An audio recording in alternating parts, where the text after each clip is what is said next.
Buen momento para todos. De nuevo, gracias por estar con su canal Conecta. Gracias por preferirnos. Gracias a todas las personas que a nivel regional nos pueden estar viendo en este momento. Les habla el Padre Víctor Julio Quiseno Montes, Parroquia Nuestra Señora del Rosario en el Retiro Antioquia, sacerdote de la diócesis de Sonsón, Río Negro. Ustedes se han dado cuenta, quienes han podido seguir la secuencia de los temas que llevamos, cómo se ha hablado de cada una de las partes de la Eucaristía. Hoy tenemos un tema muy importante, la respuesta del pueblo, el credo y la oración de fieles. Bienvenidos y no se vayan a desconectar.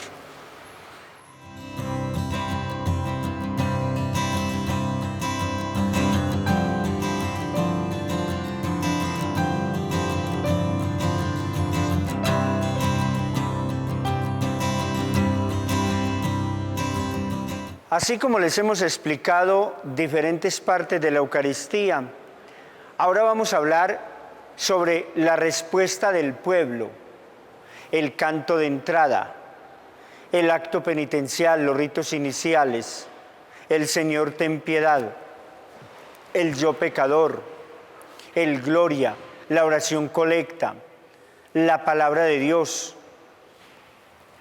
lo que es la homilía, que también lo explicamos, debe tener una respuesta fuerte, obediente, fervorosa del pueblo.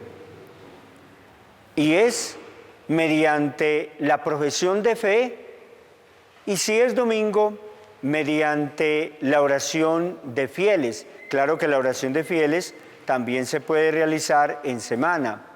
La profesión de fe pues no se prohíbe, pero es especialmente para los domingos, y sabemos que algunos tiempos no se recita el credo, así como algunos tiempos en la liturgia no se recita tampoco el gloria.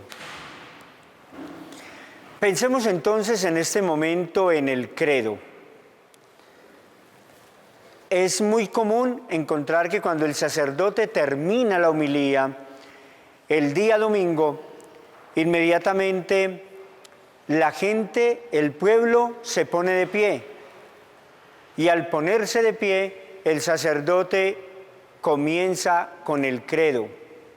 No es muy litúrgico, pero el sacerdote tiene diferentes fórmulas para ello, y por ejemplo, creen en Dios Padre Todopoderoso, Creador del cielo y de la tierra, y las personas responden, sí creo. ¿Crees en el Espíritu Santo, en la Santa Iglesia Católica, en la comunión de los santos, en el perdón de los pecados? Y el pueblo responde, sí, creo. ¿Cree en la Iglesia que es una, santa, católica y apostólica? ¿Confesamos que hay un solo bautismo para el perdón de los pecados? ¿Creemos en la vida eterna? Y el pueblo responde, sí, creo. Este estilo de credo, a manera de pregunta y respuesta, está en la liturgia, especialmente cuando dentro de la Eucaristía se realiza el sacramento del bautismo. De resto, se debería siempre recitar uno de los dos credos. Ya les voy a explicar en qué consiste: el credo de los apóstoles o el credo niceno-constantinopolitano. El credo de los apóstoles es porque se va tomando expresiones de cada uno de los apóstoles y es más breve, y aparece entonces en el Catecismo de la Iglesia Católica. Credo de los apóstoles, y se va explicando el por qué se le dice credo de los apóstoles. Y el credo niceno-constantinopolitano, que es más largo, es el credo que también podríamos recitar y es mucho más completo, que lo ha formulado entonces el Concilio de Nicea en Constantinopla, por eso se llama niceno-constantinopolitano. Lo encontramos en el Catecismo de la Iglesia Católica. Un detalle antes de entrar en la diferencia de estos dos credos, o por qué el uno y por qué el otro, o por qué todos, o por qué los dos. Importante saber que mediante el credo, ya la persona está testificando que lo que se está realizando en la iglesia, lo que se está realizando en las diferentes ceremonias, yo lo acepto, yo lo creo, yo estoy dispuesto a cumplir la voluntad de Dios. El credo se debe realizar siempre de pie, estando de pie en las ceremonias. El credo se debe realizar de una manera pausada, totalmente pausada. Quienes quieran mirar el credo y la explicación, que es muy amplia, fíjense en el Catecismo de la Iglesia Católica. El Catecismo de la Iglesia Católica nos está indicando lo que debo creer con el credo. De paso, digamos, las 4 partes del Catecismo. Cuando uno abre el Catecismo de la Iglesia Católica, en primer lugar encuentra lo que debo creer con el credo. Segundo, lo que debo celebrar con los sacramentos. Tercero, lo que debo vivir con los mandamientos. Cuarto, lo que debo orar. Y se expone de una manera amplia, profunda y significativa el Padre Nuestro.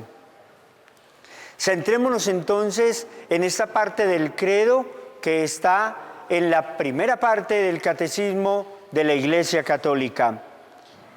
Les decía que en el Catecismo aparecen 2 credos. El primero, y creo que no puedo estar hablando del credo sin recitarlo. La primera opción que aparece de credo en el Catecismo de la Iglesia Católica es el credo de los apóstoles, y dice así: creo en Dios Padre Todopoderoso, Creador del cielo y de la tierra. Creo en Jesucristo, su único Hijo, nuestro Señor, que fue concebido por obra y gracia del Espíritu Santo. Nació de Santa María Virgen, padeció bajo el poder de Poncio Pilato, fue crucificado, muerto y sepultado, descendió a los infiernos y al tercer día resucitó de entre los muertos. Subió a los cielos y está sentado a la derecha de Dios Padre Todopoderoso. Creo en el Espíritu Santo, en la Santa Iglesia Católica, en la comunión de los santos, en el perdón de los pecados, en la resurrección de la carne y en la vida eterna. Amén. ¿Estuvieron atentos? ¿Cómo es el credo de los apóstoles? Es mucho más breve. Ahora vamos a mirar el credo niceno-constantinopolitano. Se hizo con el Concilio de Nicea en Constantinopla. Dice así, estoy hablando de la primera parte del Catecismo de la Iglesia Católica. Creo en un solo Dios, Padre Todopoderoso, Creador del cielo y de la tierra, de todo lo visible y lo invisible.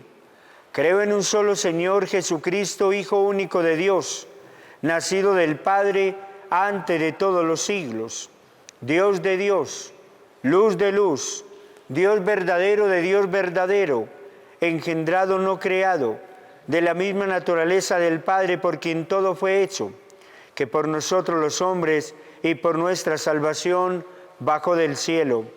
Por obra del Espíritu Santo se encarnó de María Virgen, se hizo hombre y por nuestra causa fue crucificado en tiempo de Poncio Pilato. Fue crucificado, muerto y sepultado, resucitó al tercer día según las Escrituras y subió al cielo y está sentado a la derecha del Padre. De nuevo vendrá con gloria para juzgar a vivos y muertos, y su reino no tendrá fin.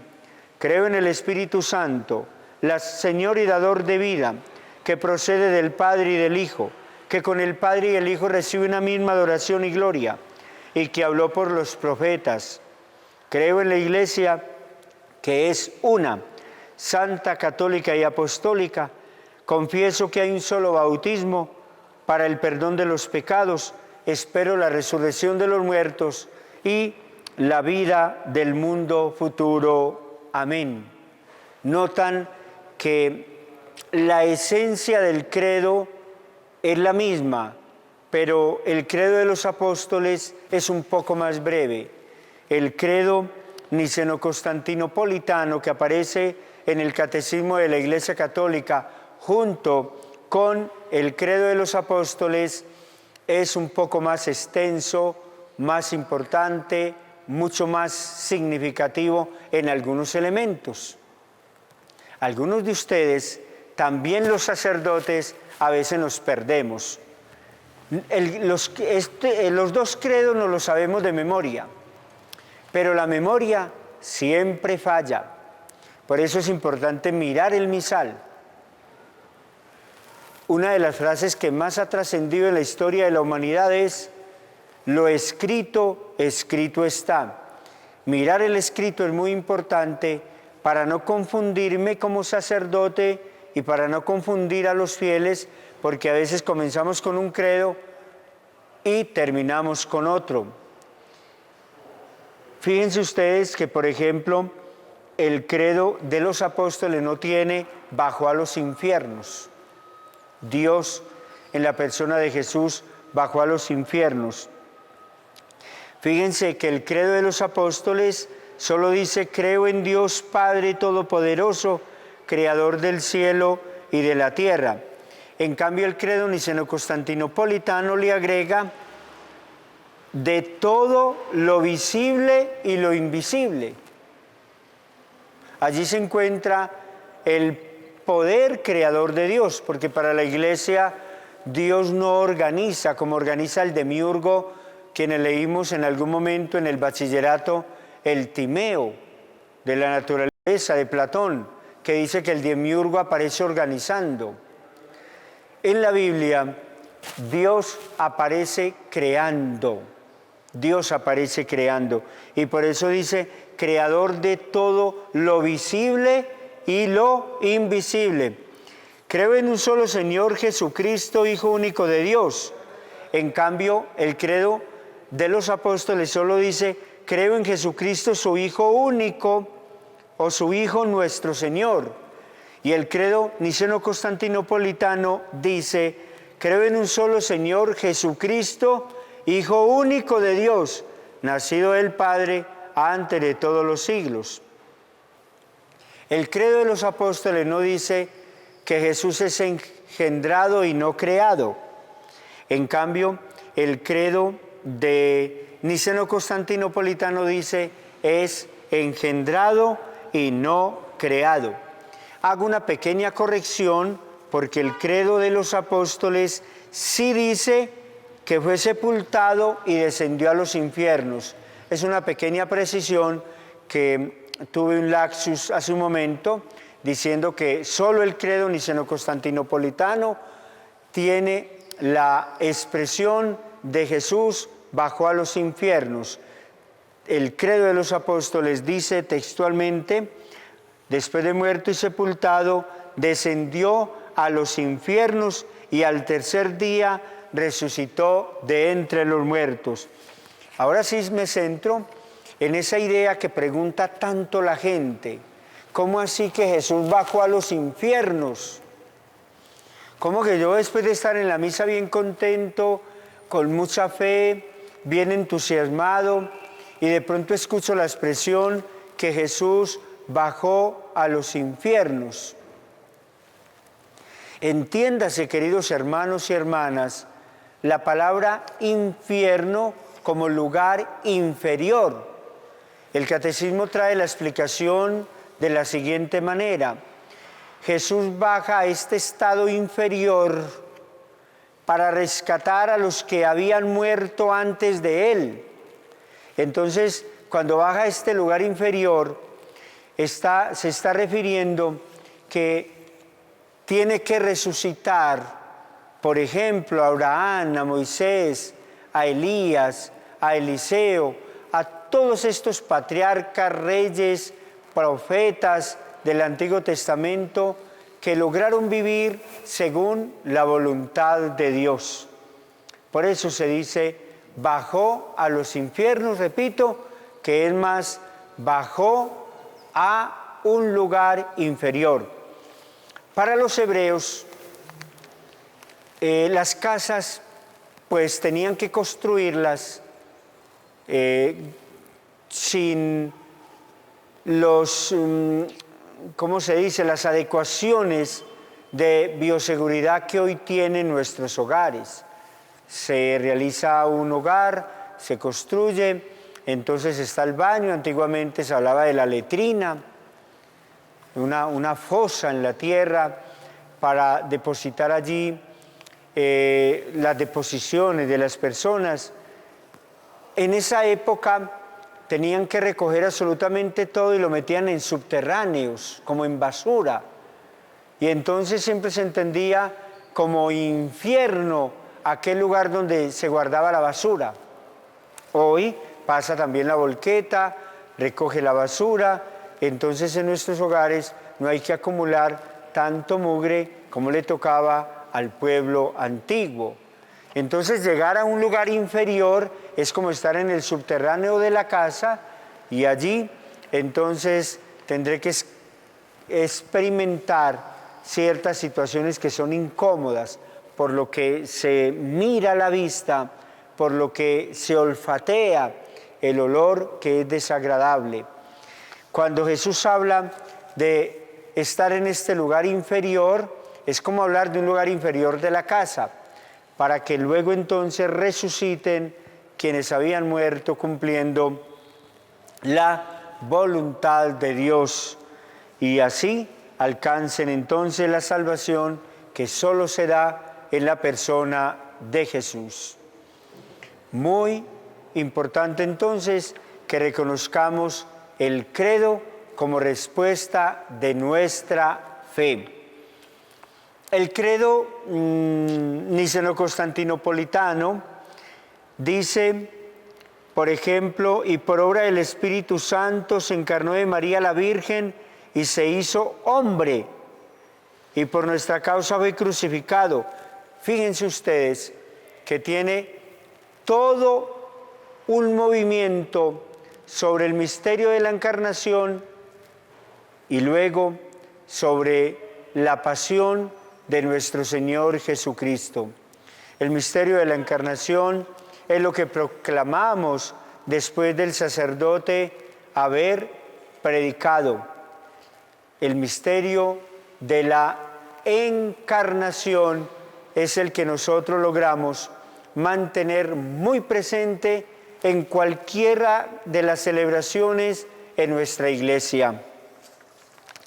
También como respuesta a la gente tenemos la oración de los fieles, que en la parte final les voy a hablar de la oración de los fieles. Me interesa mucho que lo tengamos en cuenta porque también es la manera de unirse el pueblo a todo lo que ha venido aconteciendo en la celebración eucarística. Vamos entonces a pedirle al Señor que en este tema tan importante del credo y la oración de los fieles y en este momentico especial del credo logremos entender que sí acepto a Dios, no en mi Creador, a Jesucristo como Salvador, al Espíritu Santo que me santifica y acepto a la Santísima Virgen María que me acompaña en este peregrinar cristiano. No se muevan porque ya regresamos.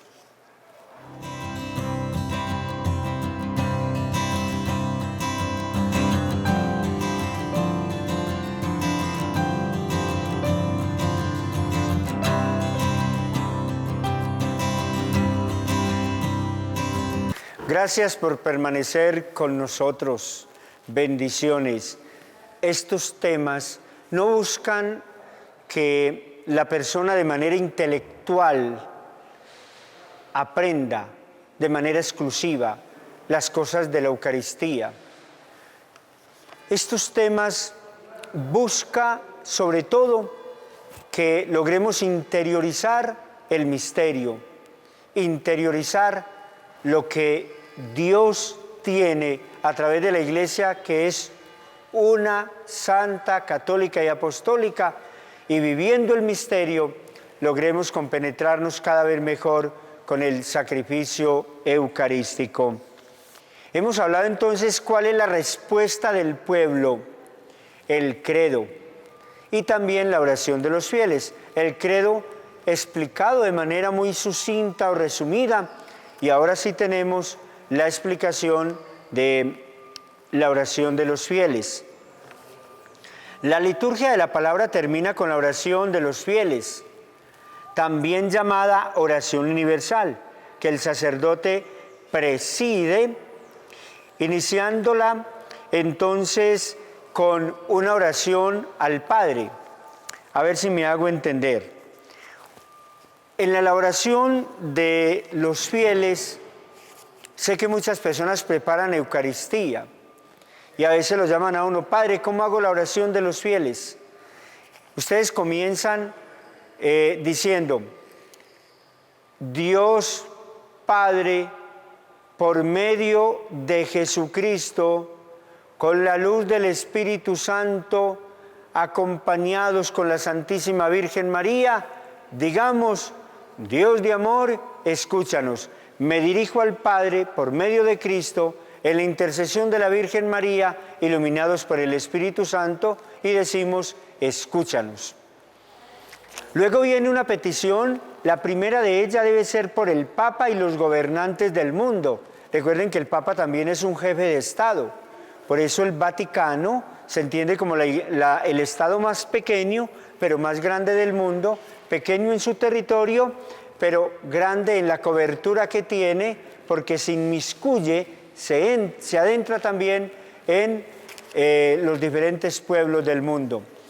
La oración de los fieles debe entonces tener como primera petición por el Papa y los gobernantes.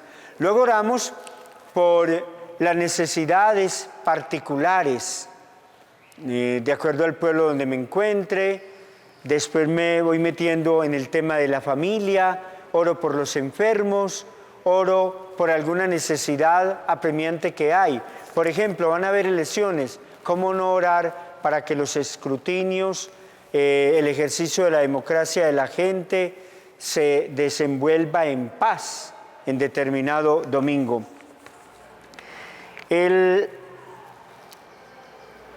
Hay un santo que habla hermosamente sobre la oración de los fieles y dice, ese se llama San Justino, dice: la plegaria común debe hacerse con fervor, y esto para la oración que se eleva por nuestros hermanos que se encuentran reunidos en el templo y los hermanos que se encuentran en otros lugares. Primera Timoteo dice: Dios nuestro Salvador quiere que todos los hombres se salven y lleguen al conocimiento de la verdad. Así que la oración de los fieles es otra manera de respuesta al pueblo de Dios.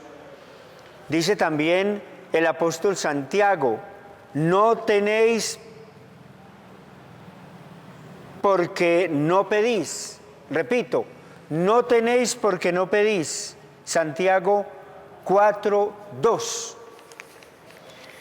Igualmente, San Agustín nos dice que en la oración de los fieles se elevan aquellas peticiones particulares. Y es esencialmente para pedir, ese es un momento para pedir.